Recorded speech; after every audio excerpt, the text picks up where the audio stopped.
Hello, everyone. Welcome back to another amazing episode of 52 Authors, 52 Weeks.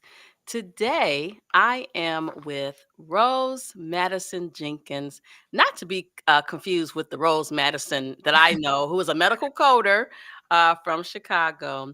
But I'm here with author Rose Madison Jenkins, and her book is A Rose from Concrete, the Home That Love Built.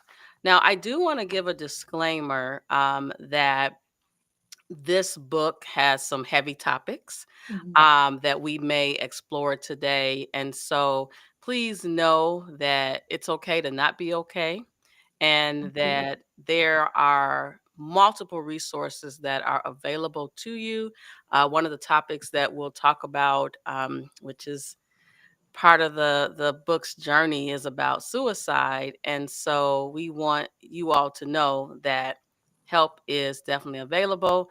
And during the live portion of this recording, we will have those numbers scrolling down at the front, scrolling down at the bottom of the page. So with that being said, welcome to the show, Rose Madison Jenkins. I have to say all the names. All the names. Thank you, because I love my name. It has a lot of significance to me.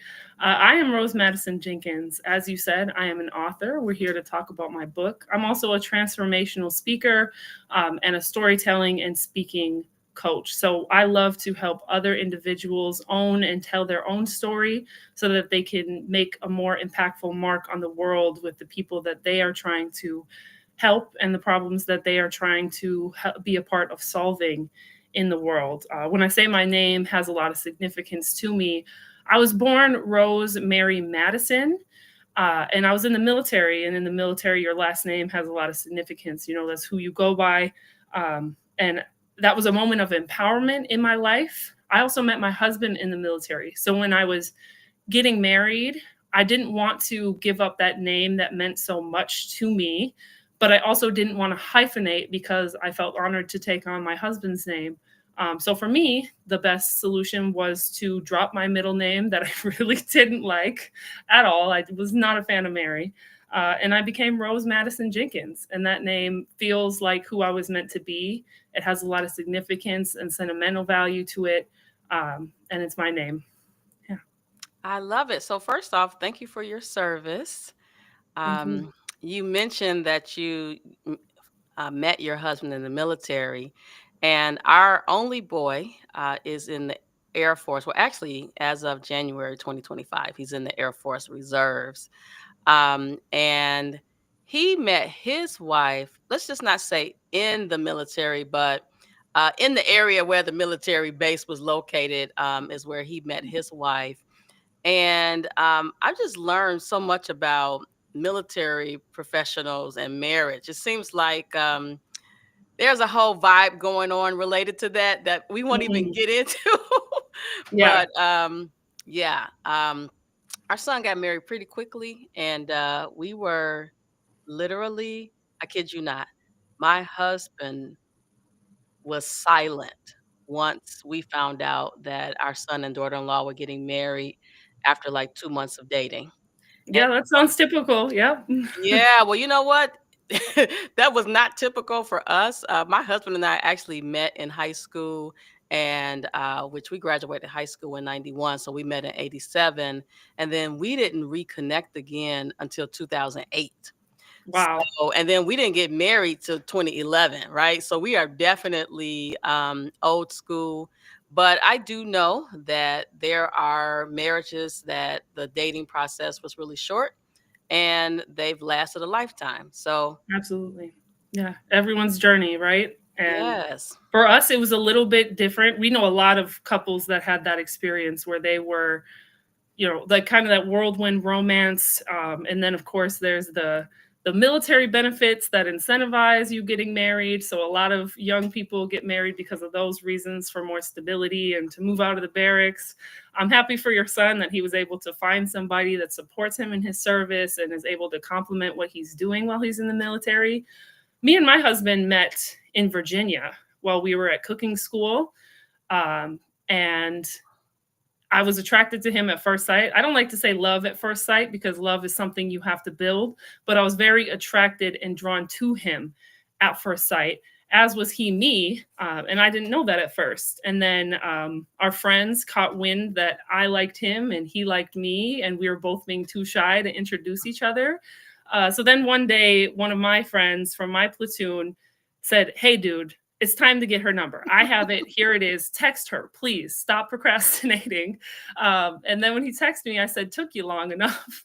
And we found out that we both lived in Minneapolis. And because I was National Guard and he was reserve, we'd both be going home. We wouldn't be going to separate bases or anything like that. We'd both be going home to do our part-time service. And we lived one highway exit away from each other that entire time. Wow. Wow. And you know what's so weird? You know, the world is big, Hmm. but it's small.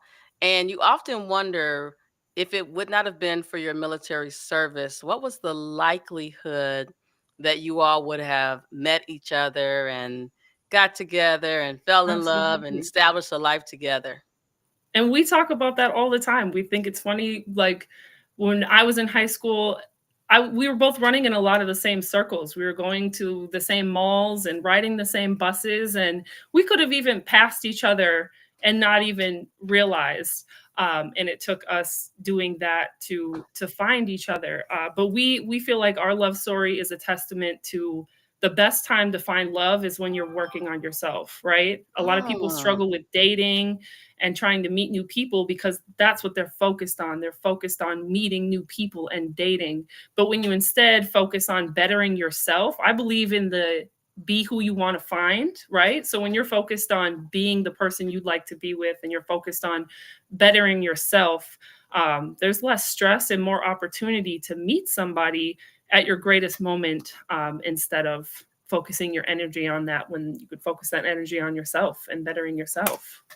Wow, I love that. You know, I was recently at a, women's empowerment conference. I actually was blessed to be the MC for the event. And one of the women actually asked a question about dating, you know, as an older adult, because apparently, and I haven't been single in a long time, but apparently it's rough out there, you know, Well, from a I've date. heard, right? So I've heard. It's rough out there. And so she was asking the speakers, you know, different questions. And one of the things I said to her, which is really to your point, is that while you're in the you want to be in a relationship, you really need to heal from all past hurt. And that really involves doing some deep soul searching to be clear that you know who you are. Because a lot of times we get in relationships and we become somebody else, and that's not who we really want to be. But taking the time to heal, I think is so very important. And in your book, you talked about how writing this book was healing. And there must be something in the water because I kid you not, as I reflect on the authors that we've interviewed so far for 2025, I would say 95% of the books, the author is talking about their journey and how they've healed. And I personally believe in the healing process, and not Mhm. just like, you know, emotionally, but like physically, spiritually, historically, right? To me, there's so many areas of our lives that we need healing in. And a lot of times you can see someone and you can say, whoa, they need some healing. So I'm actually so happy that you wrote your book, and it how it healed you. And I'm going to tell you something funny. So when I first started going through the book, I was like, "Whoa, 24 chapters, right?" But then when I got when I got into the introduction, you talked about how if I set out to write a 10-chapter book, simply being a producer of that without growing or changing in the process, then I would simply be doing my healing, but you want to help others heal, right? Absolutely. So I'm in the middle of writing my second book. It's 12 chapters. I'm actually thinking about scrapping the last three chapters. So we'll see. As I've allowed myself to heal during the writing process. And I believe it's so therapeutic. So let's talk about um, just because we don't want the audience to know everything that's in the book because they need to get their own copy. Absolutely. But can you start to just discuss the why for writing the book? Absolutely. Yeah. And I love that you speak on that. When I first sat down to write this book, I had a dream of writing a book about my life story since I was a teenager. I had experienced a lot of things, a lot of hurts, a lot of trauma. I had grown up in poverty, and I knew that there was something special about my story. And I always had this want to tell it, but it took me a long time to find the courage to do so. When I first sat down to write the book, I told myself I was on maternity leave with my second child. I had 4 months, and I told myself I'm going to sit down, write some stories down about my life, and in 3 months I'm going to put out a book. I didn't see it as a healing opportunity. I saw it as a business opportunity. I was new in the world of speaking. I wanted to get my story out. I wanted to share with people. I wanted to help others heal, but I didn't think that I was going to heal in the process. I also needed accountability. So you met my writing coach and editor, Sarah, in one of your previous episodes. Love her episode. Go watch it if you get a chance. And when I sat down with her, she really started pushing the boundaries of my stories and asking me, well, why did you feel that way? Well, what did what they say made you feel? What is this lingering hurt behind what you just said? Why are you tearing up right now as you're telling me this story? Why didn't you answer this question here? What's holding you back? She started to help me crack open and break open. And what I thought was going to take 3 months took 9 months, right? Which to me is significant as a mother of three. It takes 9 months to percolate and birth a baby. And it took 9 months for my book to fully incubate and be born, right? I like to joke that 1 year I birthed a baby, and then I turned around the next year and I birthed a book. And it took just about as much time and as much labor and as much tears as the baby took. And there's something about looking at your story on paper, right? Because when you speak it, it leaves you and it's out in the world. But when you write it, you can come back later and look at that story reflecting back at you, and it hits differently. It hits deeper, and you're able to go through each sentence and find deeper meaning in it, to find lessons in it, to find unanswered questions in it, to find answers to those questions.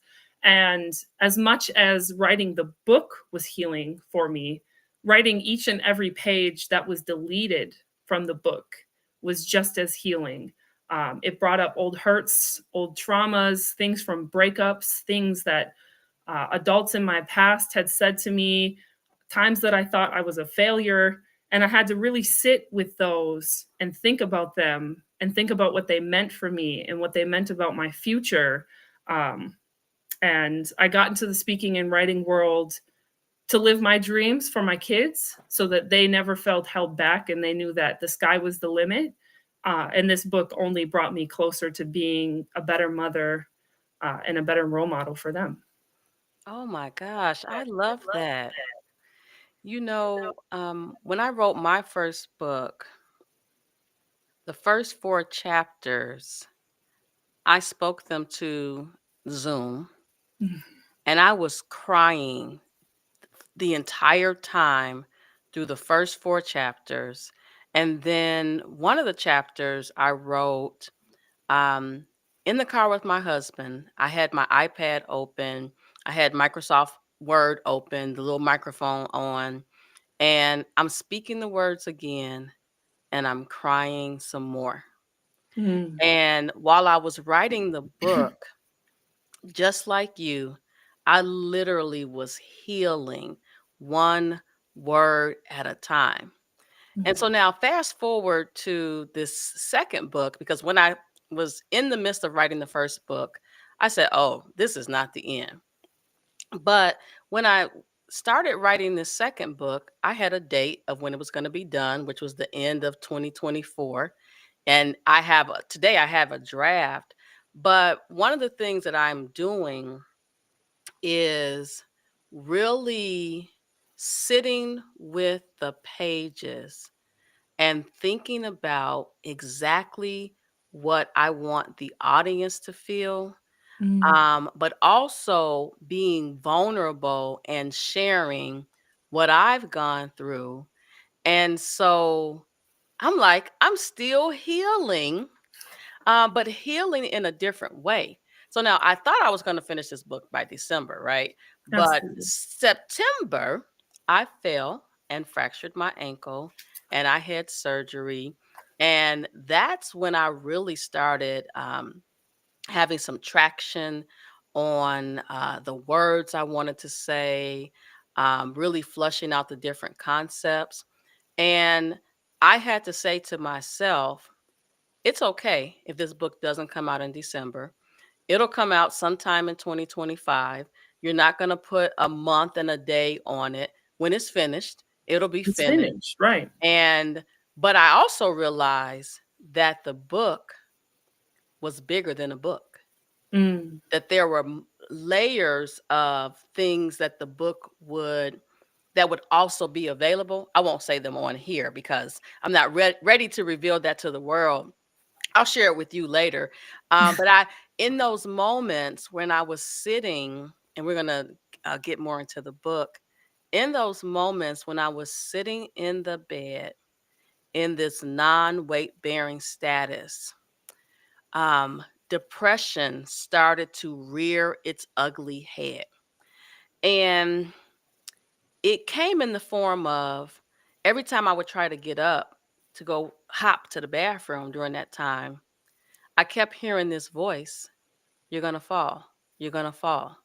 And I had to reverse it and tell myself every time I was hopping to the bathroom or if I was, trying to get down the steps, I had to rehearse in my mind, you are not going to fall. You are not going to fall.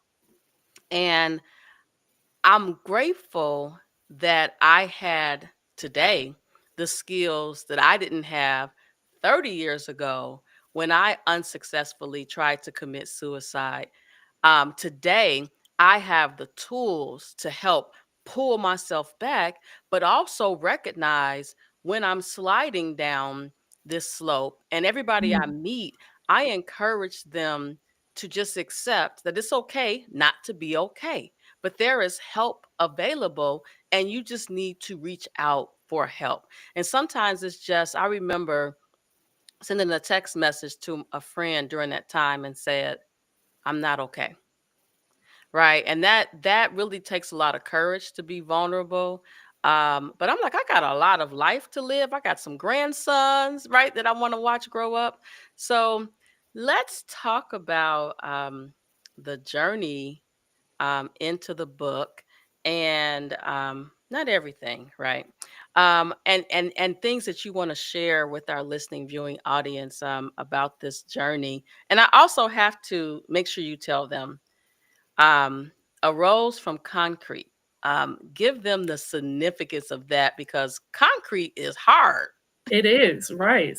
And I love that's a great a place to start. But I before I answer that, I have a question for you. At that attempt at ending your own life you just mentioned, how old were you? So it was 30 years ago. So I'll be 52 this year. So I was 22 then. Mm, mm. I'm happy And that you go ahead. and I just also share this one thing. What was bothering me was I was a single mother. My daughter was special needs. I felt all alone. Mm, And I had to realize through lots of prayer and self reflection and growth that my higher power gave my Jasmine to me because he knew I could handle her. And so once I started to have that revelation, I haven't looked back. oof. I swear I relate to you more and more every sentence you speak. because I have a child with special needs myself. He this in this last year we found out he had some hearing loss, and there's just been so many challenges over the years. And I reached a point too where I was like, "Why me, God? Why me?" And then I started asking, "Why not me?" God gave me Leo because God knew I could handle it. God knew I was up to the challenge. It wasn't easy, right? It's a challenge, but God knew I could handle it. And through handling it and helping him with the things he struggles with, I've learned to help myself with my own disabilities and my own learning challenges. And he strengthens me every day. And to see him persevere through all the things in front of him just motivates me even more to persevere through the things that I face in my own life. But thank you for sharing that about you at 22. I'm grateful that you had your second chance at life. And for me, that's where the book stems from. When I talk about wanting to write this book since I was a teenager, um, my life started again as a teenager. I had a tough life. Like when you say concrete, it was rough. I grew up in lower income areas in Minneapolis, the hood. It was all good in the hood, but it really wasn't. There was poverty, there was addiction around me. I lost a sibling at a very young age. One of my first memories was being touched in ways that I never asked to be touched. And my next memory after that was my infant sister passing. And then my next memory after that was witnessing my parents and my step parents doing hard drugs in front of me in my living room at 5 years old. And that really set the stage for the environment I was growing up in. I grew up in an environment of adults that didn't love themselves and didn't know how to love themselves. And because they didn't know how to love themselves, they didn't know how to love me. Because they didn't know how to protect themselves, they didn't know how to protect me.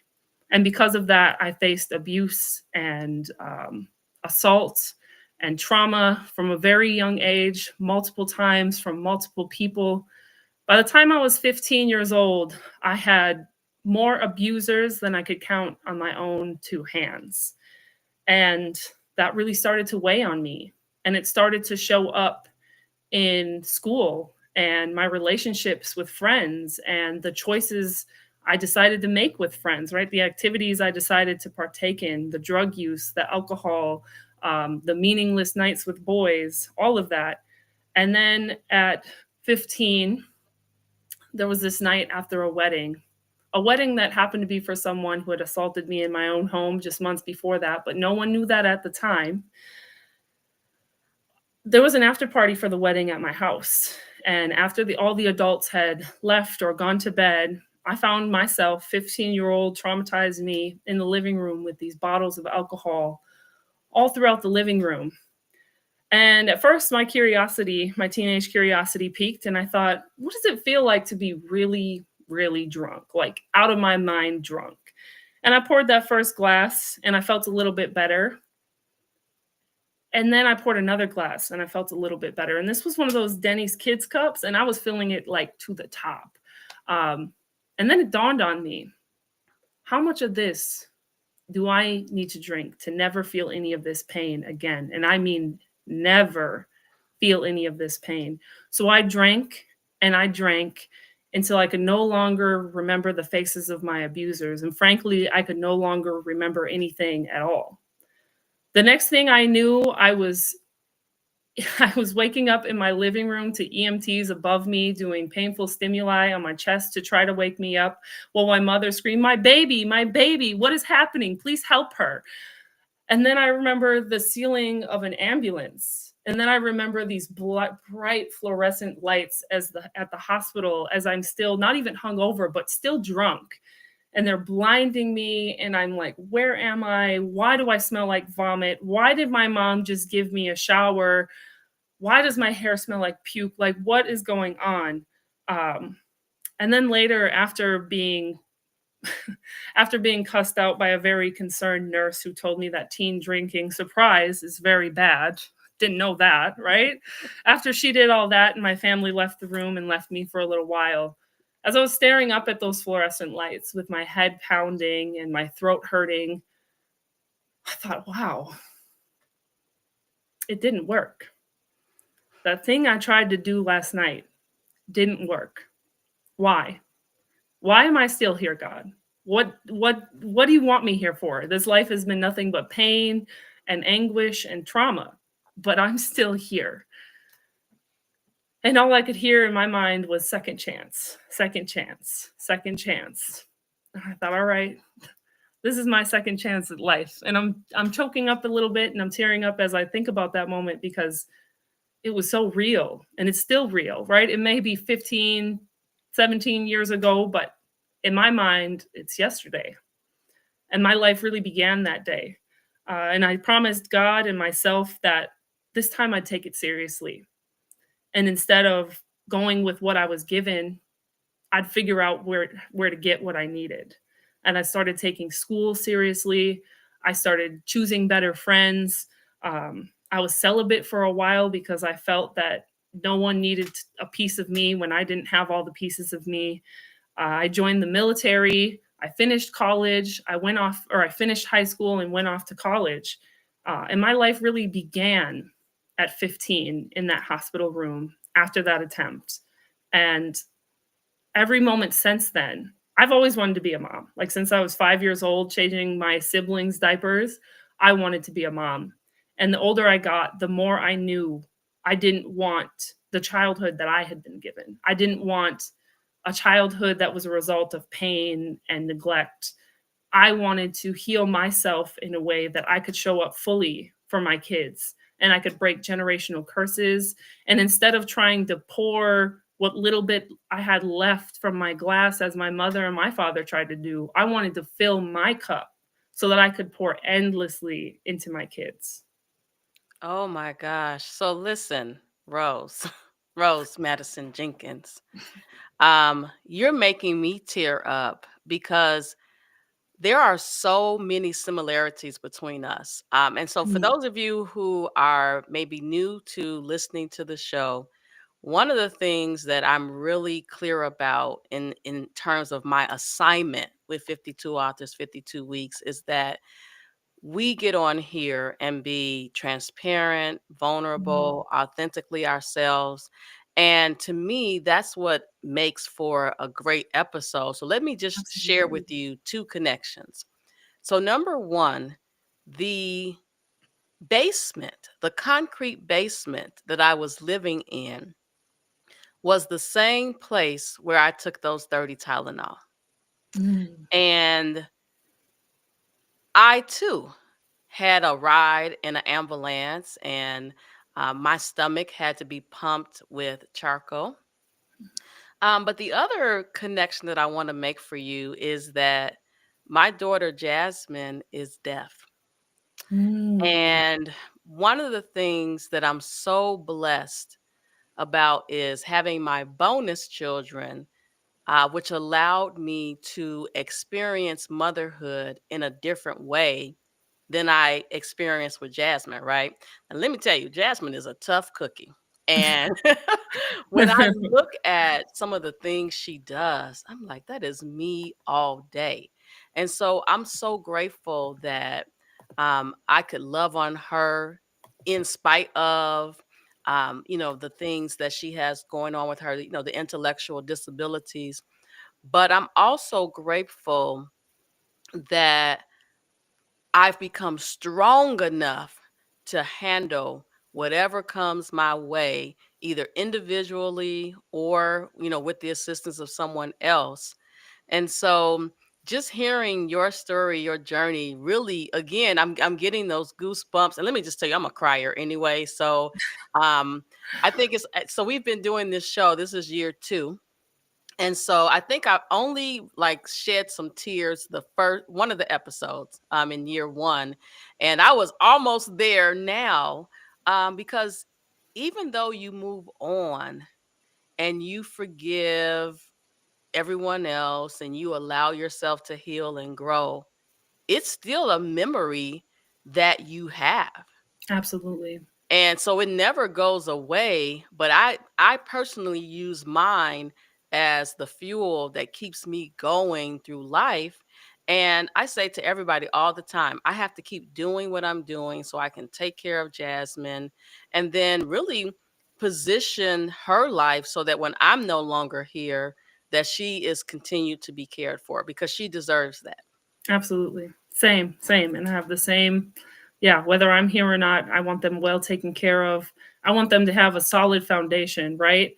I call it my concrete, and I love that yours is your concrete too. And yours, you were able to rise from that and be that flower for your daughter. But I want my children to not have to come out of the concrete. I want to pour the concrete foundation for them so that they have something stable to come back to, not something to have to break out of, but to something to come back to and have stability on, no matter what they try in life, no matter what they do or what dream they pursue, knowing that they can come back to mom and they can come back to the emotional stability that I put in place for them, to understand their own emotions, to understand their connection with other people and where they come from, and knowing that their parents chose to have them out of love and purpose. Wow. Growing up as a child, we were seen and not heard. Oh, And girl, that's literally in here. I have what that was me. That was my childhood experience. My parents would often say, children are to be seen and not heard, meaning that your presence is here, but your words hold no value. You do as I say, not as I do, right? but you and I both know that our kids deserve to have a voice because they need to be able to function in life. Absolutely. So I believe in kids having a voice, and my Jasmine has a voice, even though it's not her voice that you can hear. And it's so funny because she lives in a 4-bedroom home with other special needs women. Mhm. And so when she comes home, it is hysterical. I mean, we are like laughing because Jasmine will go into the cabinet and get, or the refrigerator, and get everything out she wants. She puts it on the counter, and then she comes and grabs us, like, all right, make this happen. Right? I know what I want. You just put it together for me. Yes, yes. Love So the independence, which in she my household, that would have been, what are you doing? Right? Well, and we have a lock on the refrigerator because she in the middle of the night will have stuff out. So listen, our time is wrapping up, but I want to a couple of things. I want you to tell us what's next for you because there's always something next. But I Absolutely. also want our listening viewing audience to know where to find you. Absolutely. Yeah. I've loved everything you've said so far, and yeah, I do feel very connected and related to you. I believe in alignment, right? The universe and God put us in alignment with things we're meant to come across, and me and you have similar lives, and we were meant to cross paths at some point. And I'm glad that we're able to cross this path here and connect the dots and know each other on a deeper level without barely even knowing each other, right? Um, my life started at 15, and I grew up with that same statement you just said of children are to be seen and not heard. So for a long time, I didn't own my own voice. My abusers told me to stay silent. Um, my parents told me to just do what I was told. Teachers told me that what I had to say didn't matter. And as I grew older, I became more rebellious on that. And I started to speak up. And at first, that was in messy ways that got me into a lot of trouble. And I mean a lot, even in the military. I came back from basic with very, very defined arms because my mouth had me earning a lot of push ups to do. And I was told I had an attitude. I later discovered I was just a leader, I was just a misguided leader. Um, and so the rest of my life, the second half of my life, was owning my voice. And I eventually felt the call to speaking and writing and sharing my life with the world and my voice with the world, to encourage others to own their voice and their story so that they can make more impact with it. I'm still blown away by the doors that my voice has opened for me. I've stood on stages I've stood on stages across the world and across the country in front of thousands of people. I've had the opportunity to work for one of my biggest role models, Lisa Nichols, and I've crossed paths with so many other amazing people because I had the courage to listen to my own inner voice instead of those voices of my past that tried to tell me I wasn't good enough. And I hope through my story and my work, I encourage other people to do the same, right? I don't have to encourage everybody. I just have to encourage those people that need to hear me and need to hear themselves in somebody that they can relate to. So, what I'm working on next, currently, my main focus is my clients. As I said, I'm a storytelling and speaking coach.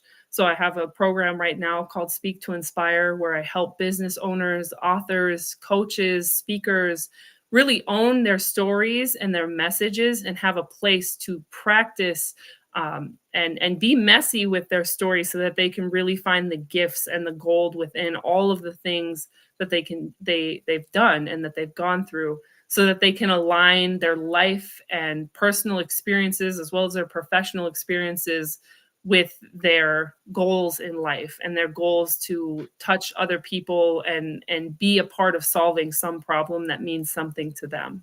So that's what I'm doing currently. I'm also in the very early stages of writing my next book, and I'm still working on exactly how I want it to go. I'm a biracial individual, and I have a unique experience where I'm very light skinned, so I've been mistaken as white many times in my life. But that has kind of given me a peek behind the curtain. I know what white people say when they think there's no black people around, and at the same time, I know what black people say when they feel comfortable knowing that no white people are around. And I feel this calling on my life to bridge some gap between the two and to also find somewhere for biracial people to live on that bridge. Because we often, especially in America, we often feel like, where am I supposed to be? Right? You get you get people calling Barack Obama the first black president, but then questioning whether Kamala Harris is Indian or black, or what is she lying? And it's like, she's not, she's both. And can she be both at the same time? Can we be both? Can I be black? Can I be white? Can I be me? And I think we're at a pivotal moment where that really needs to happen. And the more we all love each other, the more different people start to love different people. And if you look around, there's a lot of mixed kids, right? A And I lot. hope that we can create an environment where those mixed kids don't feel like the other, but they feel included and they feel at home. I've been to South Africa, beautiful place. One of my life goals is to move there at some point. But when I had the opportunity to travel there, they are very recently removed from their apartheid. And the way that they see it there, all colored people, no matter what mix you are, or how light you are, or how dark you are. They are of one people and they embrace each other, and they know that there's strength in numbers. So they stick together and uplift each other no matter what, knowing that that helps them more than trying to have some sort of hierarchy like we have here of, oh, you're this, you're that, you belong over there. They're just together. And they even embraced me. And I remember at one point, this elder black woman came up to me and started speaking to me in one of their native languages because I looked so much like some of the mixed people there that she didn't even question it. And then when I said, I'm sorry, I don't know what you're saying, but I'm honored that you felt comfortable saying it to me. And she said, oh, I thought you were one of us. And I was like, I am. I'm just not from here. Right. And I wish I could feel that embrace in my own home country more often. Oh yeah, our country is definitely navigating the crossroads of change. Absolutely. So I'm interested in this new book because my grandchildren are mixed race. And coincidentally, my husband's grandfather was white, and his grandmother was black. And one of the things we have on our list is to go to Greece because they're Greek, and he wants to, just kind of see where their family came from. Absolutely. But I wish more people would stop making assumptions about one race or the other. I have a friend who's white, and we talked about, her upbringing. And she was like, I didn't grow up with a lot of privileges. She said, we grew up very, very poor. And she's made a great life for herself and for her husband. But people just assume that because she's white, that she has everything. I mean, this Nope. lady working two jobs, two full-time Yep. jobs, really. So um, she's just trying to make a better life for her children. But I would like to see us just love on each other, because at the end of the day, if you go into cardiac arrest, it doesn't matter what color you are, you're going to arrest the same way. Absolutely. So Right? we just need to love on each other and support each other, because all of this divisiveness is and my husband and I were just talking about this. It's very hurtful, alarming, just a whole list of words. And I want my grandsons to grow up feeling safe. Absolutely. Same. So, And that's what I want for my mixed kids, right? When I have three mixed boys, I'm grateful to have a mixed husband myself, and we have similar experiences, and we know what the terrain is like, and our boys have this foundation where their two parents can relate to their experience. When I was growing up, my dad could relate to my experience, but he wasn't around much, and my mom had no idea. She didn't know what that was like. As a white woman, she was just trying her best to help me, but she didn't know, and we know, so we know how to prepare them and how to make sure they have tough skin to speak up for themselves and to truly be authentically themselves without any preconceived notions that other people place on them. As I'm talking about writing that book, I'm still working out if I want this to be a memoir of my own life, or if I want it to be an anthropology, with some of it being about me and some of it being about other mixed people's experiences, because each one is so unique and they all have their connections, but each biracial person experiences it so differently, that it's really hard to choose which one has the most value to the reader, right? oh, I'm going with option B, because I actually was as you were speaking, I was thinking that I would love to see different stories told from the lens of different individuals. So I think about my first cousin who married a white woman. And so, of course, they have a mixed child.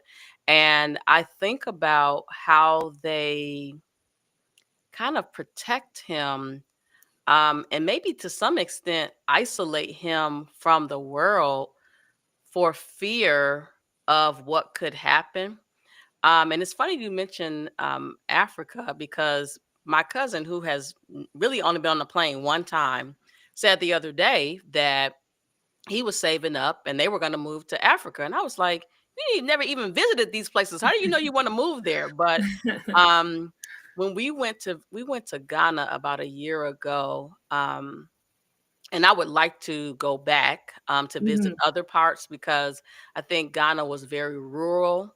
And so I would like to go to like Johannesburg or Beautiful place. Cape Town is my yes, suggestion. Cape Town yes, is something else. yes. But right now we're trying to pay our debt off, so we will not be doing any passport travel this year, Absolutely. because we need to be responsible and plan for the future. But I personally would like to see the different stories. I mean, you can even conduct interviews, right? Maybe they don't want to write, but you can tell their story for them. Because I think with your story and the story of, I'm going to say 23 others, Yeah, another book with 24 chapters, you could have a huge impact. So definitely um, keep me abreast of what happens with the book, because absolutely. I would want to share it with. I have several people to share it with, actually. I would love that. And yeah, maybe I can find other people to be in the book as I do that, because yeah, different perspectives add so much. And like I said, the experience itself is already so unique, but an experience can be so different just from, even if a mixed person is of the same tone, just growing up in the inner city versus growing up in the suburbs can be an entirely different experience, or being in the south versus being in the north, right? The way people perceive you and the way people connect with you or talk to you, or all of that can be drastically different. So yeah, I think variety is the way to go. Yeah. This was your confirmation. God always sends you a sign, right? Yeah. So you forgot to tell our listening viewing audience where they can find you. Absolutely. Right now, I'm working on reworking my website. I needed a fresh start to reflect where I'm at 5 years into this business that I've started for myself. So the best place to find me right now is the email address coachrose@roseinspires.com, and we can connect there. You can ask to follow what I'm doing. And if you are somebody that is looking to tell your story to the world, or even go on the beautiful adventure of writing a book, we can book a call to talk about how I can help you with that, or at least direct you to the right people to help you do that. I love it. Well, listen, I am always just overjoyed by each and every interview that I have. When I created 52 Authors, 52 Weeks in 2023, I had no idea that it was going to be an annual, a weekly podcast, for years to come. And so I'm just honored to have this opportunity to learn more about you, learn more about your journey. Sometimes reading the words has a different meaning than actually seeing the person. Absolutely. And so I'm honored that I had this opportunity to meet you. And this is the beginning and not the end, because we both have more work to do. And before we go, do you have any final parting words of inspiration for our listening Absolutely. viewing audience? Absolutely. I always love to end interviews about my book with my favorite part of the book. This is a letter that I wrote to myself, a letter that older me wrote to younger me, saying all the things that she needed to hear. Um, and words of inspiration to also leave you with. What got me from the pain and hurt that I was living in to the new home in the world that I built for myself was having the courage to set my boundaries. There's a quote in my book that says, "I'd rather feel the discomfort of setting my boundaries than to feel the discomfort of my boundaries continuing to be crossed," right? So if there's something in your life that's causing you anguish and pain, I encourage you to find the courage to face that head on and have those tough conversations, and start loving yourself the way that you need to other people to love you, and then only allow that. And anytime something is misaligned with that, speak up. I promise you, in time, you'll be happier with yourself, and you'll be happier with the relationships with the people you have around you when your boundaries are your biggest priority. Whew, I love it. I love it.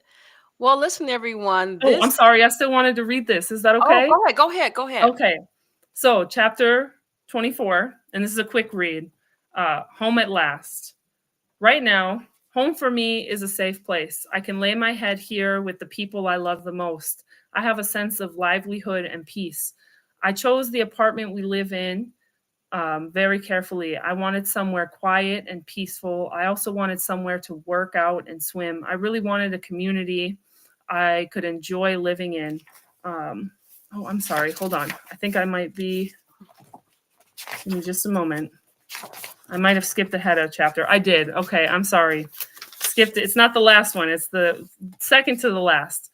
Um, if I could talk to 15-year-old Rose, right, that 15-year-old whose life just started again, dear 15-year-old Rose, keep your head up.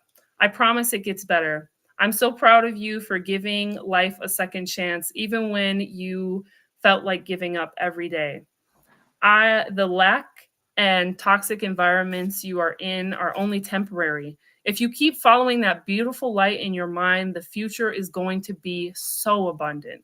I'm so proud of you for the way you care for your mother, your brother, your sister, and the rest of your family. When they need it, you put everyone in front of yourself. You stay strong for those who love you. You are capable of anything you put your mind to.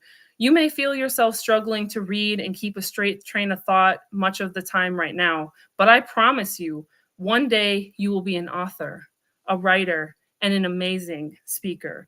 You will teach courses that help others tap into their abundance, the same abundance you struggle to feel now. Although you may not feel smart now, I am proud of you for pushing through anyways and always trying your best to learn. You will outgrow your learning disability. You will go off to college, and you will one day be able to learn anything you want to learn without the restricting feeling of being held back by your own abilities. I'm proud of you for getting your first job. I'm proud of you for making up those credits. I'm proud of you for no longer accepting failure as an option. I'm proud of you for that D in math class because you know what? You passed. It's amazing after getting a zero point 0.3 GPA, zero point 0.3 GPA your freshman year, you managed to turn that all around and get focused on your schooling despite your challenges. I'm proud of you for always having a big and loving heart, even after all the times that you have been hurt. You still find a way to open yourself up to people. There will be times that may still get you in trouble, and you will get hurt in the future by people who took advantage. You will learn to make that transparency and authenticity your gift. Keep wearing your heart on your sleeve. People will seek you out because you are willing to be vulnerable in front of others, to share those things that others may need to hear. Sweet, kind hearted 15-year-old me. I know some days the world seems dark and you may want to be mean and hurtful like the kids at school who step all over you, but I'm so proud of you for not giving in to that. You refuse to let this cold world put out the flame in your tender little heart. I'm proud of you for crying alone in your room almost every night because you are in touch with your emotions and you're okay with admitting that you're hurt. You may feel soft now, but that emotional openness will grow into empathy for others that you will use to foster healing for those that need it. I'm proud of you for continuing to get your family up at 7 a.m. every Sunday to go to church because you know you need food for your soul. I am proud of you that even though you question Christianity, you still embark in powerful prayer and you stay active in the church community, always volunteering for the next community service opportunity and always putting in the extra work to earn your way on mission trips. Even at a young age, you think about how you can make a difference in the world. You exude empathy for others. I know that awareness often weighs on your shoulders because you feel like one small person who can't make any difference, but you get up anyways and you try to make what little difference you can. I promise that one day you will impact the world. I'm proud of you for holding on. I see you struggling with the feedback you get sometimes, but it's better for you to put yourself out there and be judged than to hide who you really are in fear of being criticized. I'm proud of you for always being true to yourself, even when other people think you are weird. It's amazing how you are unapologetically yourself, and you will only do more of that. I know you struggle with drinking and chronically smoking weed because you just want the pain to go away. I understand you made those choices because you didn't know how else to deal with those feelings. You will release that grip one day as you learn to heal by confronting those things that hurt you. As you learn to overcome those hurts, you will replace that need to numb with your own creativity. You will be an artist who paints or writes when they need to express yourself instead of shoving those emotions deep down. You will be so proud of yourself, just like I am. You woke up in the hospital only 5 days after your 15th birthday. You almost died that day. After seeing your mom and family so hurt when they thought they had lost you, you made that choice to go on. You made the choice to start taking your life and healing seriously. You promised yourself you would make your second chance at life count. I am so grateful that we failed at death that day. We have done an amazing job of making this life meaningful. You survived yourself, and you will survive everything else that tries to stop your greatness. I love you, 15-year-old Rose. You will find home one day, I promise. Just keep striving. Love it. And I have to ask this question. So at the end of that chapter, who is this in the picture? Oh, that is me and my mom. That is me at 5 years old at the playground with my mom, and I love candid photos. And thank you for showing that because I'm an artist as well. I'm a painter and a visual artist, and I had to include photos in my book, not for the reader at first, but for myself because it felt incomplete without any visual art. So there's photos from my childhood. There's photos of paintings that I've painted, and there's also writing prompts to help the reader have some of their own growth through writing. But yes, that is me and my mom at the park at 5 years old, and I love that candid photo because to me it's just pure joy. And I see my inner child smiling at her inner child in that photo. Now, in the book, it says Little Rose and Mom in the park in 1999. I'm like, Yeah. wait a minute. I'm older than Rose. I feel extra old now. 1999. I was living my best life in 1999. I was in kindergarten, still putting my finger in my nose in 99. I'm Yeah, yeah. 31. I'm 31. I'll be 32 this year. I love it. I love it. Well, I know that you are going to do amazing things with your life. Your, as you call it, your second chance. Yes, yes. It's something about that second chance that really puts things in perspective, and you just don't look back. You just go full speed No, ahead. absolutely. All right. Well, we are out of time, Thank and you. And the readers and your listeners, I'll share the link for them to get an author signed copy if they would like to hold this piece of my healing in my soul in their own hands with a custom note from me. oh, I love it. I can't wait for my copy because this Kindle version is nice. But I love to have the signature in my book and a special Absolutely. note, right? Absolutely. All right, everyone. Well, thank you for tuning in to today's episode of 52 Authors, 52 Weeks. I will see you next week.